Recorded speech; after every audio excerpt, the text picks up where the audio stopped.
ഏത് റൈസാണ് ഡയറ്റ് എടുക്കുന്ന സമയത്ത് നമുക്ക് കഴിക്കാൻ പറ്റുന്ന റൈസ് ഏത് എന്നുള്ളതിനെ കുറിച്ചിട്ടാണ്. അപ്പോൾ നമ്മളെല്ലാവരും തന്നെ ഡയറ്റ് എടുക്കുമ്പോൾ രണ്ട് രീതിയിൽ ഡയറ്റ് എടുക്കാറുണ്ട്.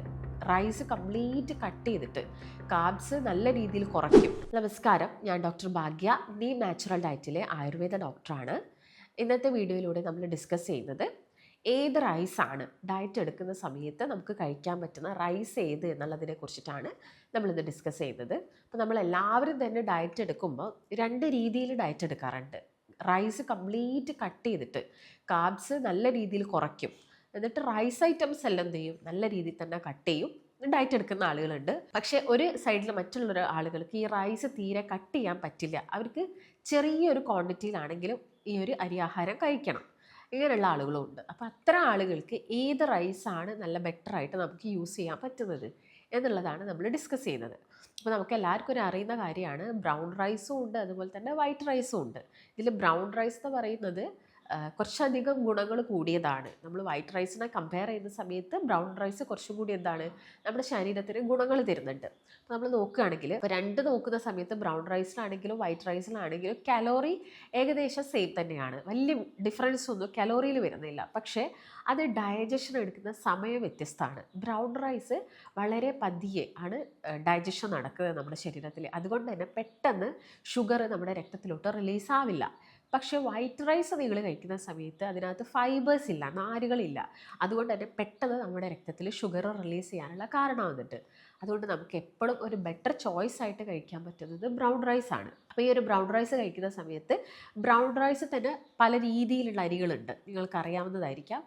നമ്മുടെ വീടുകളിലൊക്കെ നെല്ല് ഉണക്കി അല്ലെങ്കിൽ അത് പൊടിച്ചെടുത്ത് കഴിഞ്ഞാൽ ആ കിട്ടുന്ന അരി എന്താണ്, കുറച്ചധികം ഫൈബർ അല്ലെങ്കിൽ ഈ കുറച്ചധികം തവിട് കൂടുതലായിരിക്കും. പക്ഷേ നിങ്ങളിപ്പോൾ കടയിൽ നിന്ന് അല്ലെങ്കിൽ സൂപ്പർ മാർക്കറ്റിൽ നിന്നൊക്കെ വാങ്ങുന്ന അരി എടുത്ത് നോക്കുകയാണെങ്കിൽ അതിനകത്ത് ഈ ഒരു ഫൈബേഴ്സ് വളരെ കുറവാണ്, അല്ലെങ്കിൽ ഈ തവിട് വളരെ കുറവാണ്. അത് ശരിക്കും നമ്മുടെ നോർമൽ ആ ഒരു വൈറ്റ് റൈസിൻ്റെ ലുക്കാണ് നമ്മൾ കടകളിൽ നിന്ന് വാങ്ങുന്ന ബ്രൗൺ റൈസിനുള്ളത്. അതുകൊണ്ട് അതിനകത്ത് നോക്കുന്ന സമയത്ത് കൂടുതലായിട്ട് തവിടില്ല. ഈ തവിടില്ല എന്ന് പറയുമ്പോൾ അതിനകത്ത് എന്തില്ല, ഫൈബേഴ്സ് കുറവാണ് എന്നാണ് അർത്ഥം. അതുകൊണ്ട് നമ്മൾ മാക്സിമം ഈ ഒരു ബ്രൗൺ റൈസ് കഴിക്കുന്ന സമയത്ത് ആ ഒരു ബ്രൗൺ കളറിലുള്ള അരി തന്നെ നിങ്ങൾ സെലക്ട് ചെയ്തിട്ട് കഴിക്കാൻ വേണ്ടിയിട്ട് പ്രത്യേകം നോക്കണം. അതിപ്പോൾ നിങ്ങൾ സൂപ്പർ മാർക്കറ്റ്സിലൊക്കെ ആണെങ്കിൽ നിങ്ങൾക്ക് അത് കിട്ടുന്നത് കുറവായിരിക്കും. പക്ഷേ ചില ഏരിയകളിൽ ഇത് സെപ്പറേറ്റ് ആയിട്ട് തന്നെ ബ്രൗൺ റൈസ് വിൽക്കുന്ന അല്ലെങ്കിൽ നല്ല രീതിയിൽ വയൽ കൃഷിയൊക്കെ ചെയ്യുന്ന സ്ഥലങ്ങളിൽ, ഇപ്പോൾ പാലക്കാട് ഏരിയയിലേക്കൊക്കെ പോവുകയാണെങ്കിൽ നമുക്ക് കൂടുതലായിട്ട് കാണാൻ പറ്റുന്നതാണ്, അവർ കൃഷി കൂടുതൽ ചെയ്ത ആളുകളാണ്. അപ്പോൾ നമ്മൾ അവിടെയൊക്കെ പോകുന്നുണ്ടെങ്കിൽ നമുക്ക് അവിടുന്ന് ഒരുമിച്ച് കുറേ അരിയൊക്കെ വാങ്ങിയിട്ട് വരികയാണെങ്കിൽ കുറേ കാലത്തേക്ക് നമുക്ക് യൂസ് ചെയ്യാം. ആ ഒരു അരിയിലാണെങ്കിൽ ഈ ബ്രൗൺ നല്ല കൂടുതൽ, ഈ തവിട് നല്ല കൂടുതലുമാണ്. ആ അരിയാണ് നിങ്ങൾ കഴിക്കേണ്ടത്. അല്ലാതെ നിങ്ങൾ ബ്രൗൺ റൈസ് എന്ന് പറഞ്ഞിട്ട് വാങ്ങുന്ന അല്ലെങ്കിൽ റേഷൻ കടയിൽ നിന്ന് വാങ്ങുന്ന ബ്രൗൺ റൈസോ അല്ലെങ്കിൽ സൂപ്പർ മാർക്കറ്റിൽ നിന്ന് വാങ്ങുന്ന ബ്രൗൺ റൈസിലോ ഒന്നും വലിയ രീതിയിൽ തവിടില്ല. അപ്പോൾ അതിൽ ഗുണങ്ങൾ എന്തായിരിക്കും, കുറവായിരിക്കും. ഈ ഒരു നാരുകൾ വളരെയധികം കുറവായിരിക്കും. അപ്പോൾ അത് നിങ്ങൾ പ്രത്യേകം ചെക്ക് ചെയ്യണം. അപ്പോൾ ചുമ്മാ അത് വാങ്ങിയിട്ട് കഴിക്കരുത്. പിന്നെ നിങ്ങൾ ബ്രൗൺ റൈസ് കഴിക്കുന്നുണ്ടെന്ന് കരുതിയിട്ട് ഒരുപാട് ക്വാണ്ടിറ്റിയിൽ ബ്രൗൺ റൈസ് കഴിക്കാൻ പാടില്ല. അതിനും ഒരു ലിമിറ്റ് ഉണ്ട്. നമ്മൾ ഒരു ജസ്റ്റ് ചെറിയൊരു കപ്പ് മാത്രമാണ് ബ്രൗൺ റൈസ് പറയുന്നത്. അപ്പോൾ ഈ ചെറിയൊരു കപ്പ് ബ്രൗൺ റൈസ് നിങ്ങൾ കഴിക്കുമ്പോൾ അതിൻ്റെ കൂടെ സാലഡ്സ് കൂടുതൽ വേണം, പച്ചക്കറികൾ വേണം, തോരൻ വേണം. ഈ പച്ചക്കറികളും തോരനൊക്കെ നിങ്ങൾ കൂടുതൽ എടുക്കുന്ന സമയത്ത് ശ്രദ്ധിക്കേണ്ട ഒരു പ്രധാനപ്പെട്ട കാര്യം, അത് വറവിട്ടിട്ട് കഴിക്കരുത്. ഈ വറവിട്ടിട്ട് നിങ്ങൾ കഴിക്കുന്ന സമയത്ത് അതിൻ്റെ കാലോറി വീണ്ടും കൂടുകയാണ് ചെയ്യുന്നത്. കാരണം നമ്മൾ ഓയിൽ അവിടെ ഹീറ്റ് ചെയ്യുന്നു. കോക്കനട്ട് ഓയിൽ നമ്മൾ എന്താക്കുന്നു, നല്ല രീതിയിൽ ചൂടാക്കിയിട്ട് അതിനകത്തേക്ക് ഈ പച്ചക്കറികളൊക്കെ ഇട്ട് വേവിക്കുക ചെയ്യുന്നത്. അപ്പോൾ ആ ഒരു പച്ചക്കറിയുടെ ഗുണം അവിടെ കൂടുതൽ നഷ്ടമാവുകയും ചെയ്യും. ആ ഒരു കഴിക്കുന്ന തോരന് നല്ല രീതിയിൽ കാലോറി കൂടുകയും ചെയ്യും. അപ്പോൾ ആ രീതി നിങ്ങൾ ഒഴിവാക്കണം. ഒരു ചെറിയ കപ്പ് ബ്രൗൺ റൈസ് എടുക്കുക, അതിൻ്റെ കൂടെ കുറേ തോരൻ എടുക്കുക, പിന്നെ നല്ല പച്ചക്കറികൾ കൂടുതലായിട്ട് കഴിക്കുക. പിന്നെ വേണമെങ്കിൽ നിങ്ങൾക്ക് സാലഡ്സ് എടുക്കാം. അപ്പോൾ സാലഡ്സ് എന്ന് പറയുമ്പോൾ പച്ചക്കറിയും അതുപോലെ തന്നെ തോരനും അത്യാവശ്യം നല്ല രീതിയിൽ വെജിറ്റബിൾസ് അടങ്ങുന്നതാണ്. അപ്പോൾ സാലഡ്സ് എന്ന് പറയുമ്പോൾ നമുക്ക് കുക്കുംബറോ ക്യാരറ്റോ ആ രീതിയിൽ എന്തെങ്കിലും ഐറ്റംസ് നിങ്ങൾക്ക് അതിൻ്റെ കൂടെ എടുക്കുകയും ചെയ്യാം. പ്ലസ് ഇതിൻ്റെ കൂടെ പ്രോട്ടീൻ നിർബന്ധമാണ്. അപ്പോൾ ഒരു കാർബ്സ് മാത്രമല്ല നമുക്ക് വേണ്ടത്, അല്ലെങ്കിൽ വൈറ്റമിൻസ് ഒക്കെ നമുക്ക് കിട്ടി, പച്ചക്കറികളിൽ വൈറ്റമിൻസ് കിട്ടി, കാർബ്സ് കിട്ടി, പക്ഷേ പ്രോട്ടീൻസ് കിട്ടിയോ ഇല്ല. അപ്പോൾ പ്രോട്ടീൻസിന് എന്താ അത്യാവശ്യമാണ്, മത്സ്യം വേണം, അതുപോലെ തന്നെ ചിക്കൻ വേണം, മുട്ട വേണം. ഇത് മൂന്നും നമുക്ക് ഹെൽത്തി ആയിട്ടുള്ള രൂപത്തിൽ കഴിക്കാൻ പറ്റുന്നതാണ്. അല്ലെങ്കിൽ നമ്മളിപ്പോൾ ബീഫോ അല്ലെങ്കിൽ മട്ടനൊക്കെ നമ്മൾ കഴിക്കുന്നുണ്ടെങ്കിൽ ഒരു പ്രശ്നം എന്താണെന്ന് വെച്ച് കഴിഞ്ഞാൽ അത് റെഡ് മീറ്റിലോട്ട് പോകും. അപ്പോൾ അതിൻ്റെ പ്രോട്ടീൻ ഉണ്ട്, നല്ല രീതിയിൽ പ്രോട്ടീൻ ഉള്ളതാണ് ബീഫും അതുപോലെ തന്നെ മട്ടനും. പക്ഷേ അതെന്ത് ചെയ്യും, നമ്മുടെ ശരീരത്തിൽ കൊഴുപ്പ് കൂട്ടും. അതുകൊണ്ടാണ് അത് കൂടുതലായിട്ട് എടുക്കരുതെന്ന് പറയുന്നത് ഡയറ്റ് എടുക്കുന്ന സമയത്ത്. ചിക്കൻ കഴിച്ചോളൂ, നിങ്ങൾക്ക് എല്ലാവർക്കും അറിയാം. നിങ്ങളിപ്പോൾ ജിമ്മിൽ പോകുന്ന സമയത്ത് അവിടുന്ന് നിങ്ങൾക്ക് ട്രെയിനേഴ്സ് പറഞ്ഞു തരുന്ന ഒരു കാര്യമാണ് ചിക്കൻ നല്ലൊരു പ്രോട്ടീനാണ്, ആ ഒരു പ്രോട്ടീൻ സോഴ്സ് നിങ്ങൾ കഴിച്ചോളൂ എന്നുള്ളൊരു കാര്യം. അപ്പോൾ പ്രോട്ടീനായിട്ട് നമുക്ക് ചിക്കൻ കഴിക്കാം. പക്ഷേ ശ്രദ്ധിക്കേണ്ട ഒരു കാര്യം, ഈ കടയിൽ പോയിട്ട് അൽഫാം വാങ്ങി കഴിക്കുക അല്ലെങ്കിൽ ഷവായി വാങ്ങി കഴിക്കുക, ഇതൊരു ഡയറ്റിൻ്റെ ഭാഗമായിട്ട് നിങ്ങൾ എടുക്കരുത്. കാരണം നിങ്ങൾ നല്ല രീതിയിൽ അതിന് മയണൈസ് കൂട്ടുന്നുണ്ട്. ഈ ഒരു മയണൈസ് നമ്മൾ നോക്കുന്ന സമയത്ത് അതിനകത്ത് എഗ്ഗ് വരുന്നുണ്ട്, സൺഫ്ലവർ ഓയിൽ. ആ ഒരു ടേസ്റ്റിനുള്ള നല്ല ഒരു റീസൺ എന്ന് പറയുന്നത് സൺഫ്ലവർ ഓയിലാണ്. അപ്പോൾ ഈ ഒരു സൺഫ്ലവർ ഓയിലിട്ട് മിക്സ് ചെയ്ത് അടിച്ചെടുക്കുന്നതാണ് ഈ മയണൈസ്. അപ്പോൾ നല്ലതാണ്, ഒരിക്കലല്ല. നിങ്ങൾ വെയിറ്റ് എത്ര കുറയ്ക്കാൻ നോക്കിക്കഴിഞ്ഞാൽ നിങ്ങൾ ചിക്കനാണ് കഴിക്കുന്നത് പറഞ്ഞിട്ട് കാര്യമില്ല, അതിന് ഡിപ്പ് എന്ന് പറയുന്നത് ഈ ഒരു മയണൈസാണ്. അപ്പോൾ അത് ഒരിക്കലും നിങ്ങൾ കഴിക്കാൻ പാടില്ല. അത് മാറ്റി വെച്ചിട്ട് ചിക്കൻ മാത്രം കഴിക്കുകയാണെങ്കിൽ കുഴപ്പമില്ല.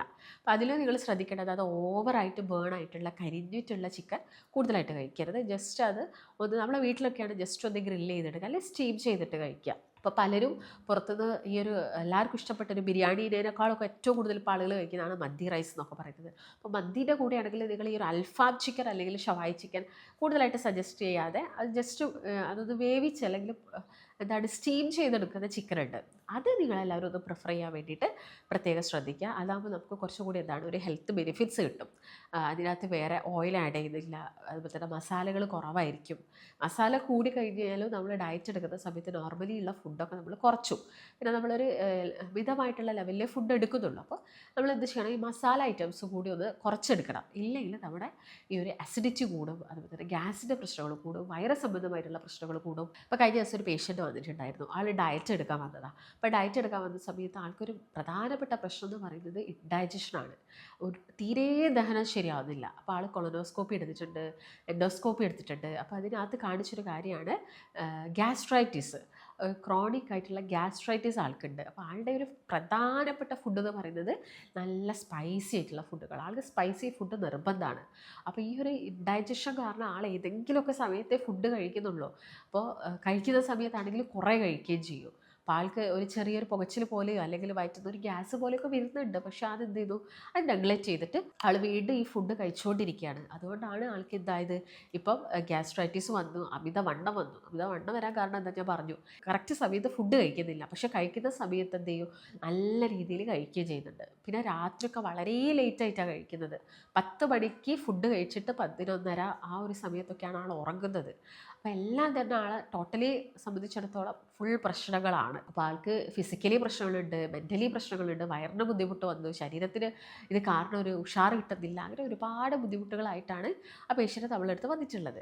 അപ്പോൾ ഇത്തരം കേസുകളിൽ നിങ്ങൾ പ്രധാനമായിട്ട് നോക്കേണ്ടത് ആദ്യം നിങ്ങളുടെ ഡൈജഷൻ പ്രോപ്പറാക്കുക. ഡൈജഷൻ പ്രോപ്പറാക്കി കഴിഞ്ഞാൽ തന്നെ നമുക്ക് നല്ലൊരു ദഹനം കിട്ടും. ദഹനം കിട്ടിക്കഴിഞ്ഞാൽ മൂക്കടഞ്ഞിട്ടേ ഓക്കെ കുഴപ്പമില്ല. അപ്പോൾ നല്ലൊരു ദഹനം കിട്ടിക്കഴിഞ്ഞാൽ നമുക്ക് എന്തായിരിക്കും, പ്രോപ്പറായിട്ട് നമുക്ക് ഡൈജഷൻ നടക്കും. അപ്പോൾ നമുക്ക് ഫുഡ് കറക്റ്റ് സമയത്ത് കഴിക്കാനുള്ളൊരു ടെൻഡൻസി ഉണ്ടാവുകയും കൂടുതൽ കഴിക്കാൻ തോന്നില്ല. അപ്പോൾ നിങ്ങൾ ഉൾപ്പെടുത്തേണ്ടത് കൂടുതൽ സാലഡ്സുകളാണ്. അതുപോലെ തന്നെ വെള്ളം നന്നായിട്ട് കുടിക്കണം. അപ്പോൾ ഞാൻ ഈ മെയിൻ വീഡിയോയിൽ നമ്മൾ പറയുന്നത് റൈസിനെ കുറിച്ചിട്ടാണ്. അപ്പോൾ മന്തി റൈസോ ബിരിയാണി റൈസോ ഒക്കെ നല്ലതാണോ എന്ന് പലരും ചോദിക്കാറുണ്ട്. അപ്പോൾ അതൊക്കെ തന്നെ നമ്മുടെ വൈറ്റ് റൈസ് വിഭാഗത്തിൽ പെടുന്നതാണ്. അതുകൊണ്ട് അത്രത്തോളം അത് ഹെൽത്തി ആണ് എന്നൊന്നും നമുക്ക് പറയാൻ പറ്റില്ല. പക്ഷേ നിങ്ങൾ എന്ത് ചെയ്യണം, കുറച്ചൊക്കെ കഴിക്കുന്നുണ്ടെങ്കിൽ കൂടുതൽ സാലഡ്സ് എടുക്കുക. പിന്നെ ഈ ഡിപ്പ് ഉപയോഗിക്കുന്ന സോസുകൾ കാര്യങ്ങളൊക്കെ കംപ്ലീറ്റ് ആയിട്ട് ഒഴിവാക്കുക വേണം. എങ്കിൽ മാത്രമാണ് നമുക്കത് സേഫ് എന്ന് പറയാൻ പറ്റുള്ളൂ. അപ്പോൾ നമ്മൾ വീടുകളിൽ ഉണ്ടാക്കുകയാണെങ്കിൽ ഇപ്പോൾ പലരും സൺഫ്ലവർ ഓയിൽ നല്ല രീതിയിൽ കുക്കിങ്ങിന് ഉപയോഗിക്കുന്നുണ്ട്. അപ്പോൾ അതൊരിക്കലും ഹെൽത്തി ആയിട്ടുള്ള ഒരു ഓപ്ഷനല്ല. സൺഫ്ലവർ ഓയിൽ നല്ല രീതിയിൽ കുക്ക് ചെയ്ത് കഴിഞ്ഞാൽ എന്തുണ്ടാവും, നമ്മുടെ ബോഡിയിൽ കാലോറി കൂടാനുള്ള ചാൻസസേ ഉള്ളൂ. അപ്പോൾ അത് നിങ്ങൾ ശ്രദ്ധിച്ചിട്ട് കൂടുതലായിട്ട് സൺഫ്ലവർ ഓയിൽ യൂസ് ചെയ്യാതിരിക്കുക. അപ്പോൾ അത് ഒന്ന് ശ്രദ്ധിച്ചിട്ട് ഡയറ്റിൻ്റെ കൂടെ ശ്രദ്ധിക്കേണ്ട ഒരു കാര്യമാണ്. കാരണം ഡയറ്റ് എടുക്കുമ്പോൾ പലരും ചെറിയ ചെറിയ ഐറ്റംസുകളൊക്കെ ഉണ്ടാക്കി കഴിക്കും, സാൻഡ്വിച്ച് അല്ലെങ്കിൽ ഈ പറഞ്ഞ പോലെ ഗ്രില്ല് ചെയ്യുകയോ അല്ലെങ്കിൽ ചിക്കൻ ഷവായി ആക്കി കഴിക്കുകയോ ഒക്കെ ചെയ്യാറുണ്ട്. അപ്പോൾ അത്തരം സാഹചര്യങ്ങളിൽ നിങ്ങൾ കൂടുതലായിട്ട് മയണൈസ് യൂസ് ചെയ്യരുത്. മയണൈസ് അല്ലെങ്കിൽ സൺഫ്ലവർ ഓയിൽ കുക്കിങ്ങിന് കൂടുതലായിട്ട് യൂസ് ചെയ്യാതെ നോക്കുക. പിന്നെ നിങ്ങൾ ഈ ഒരു ബ്രൗൺ റൈസ് കഴിക്കുന്ന സമയത്ത് ഒരു നേരം മാത്രം കഴിക്കുക. അതും ഒരു വലിയ ഇമ്പോർട്ടൻസ് ഉണ്ട്. കാരണം ചില ആളുകൾ 2 നേരം ചോറ് കഴിക്കാൻ ഇഷ്ടപ്പെടുന്ന ആളുകളുണ്ട്, വെയിറ്റ് കൂടിയ ആളുകൾ. അപ്പോൾ അവർ രാത്രി കഴിവത് ചോറ് ഒഴിവാക്കിയിട്ട് ഉച്ചയ്ക്ക് മാത്രം ചോറാക്കുക.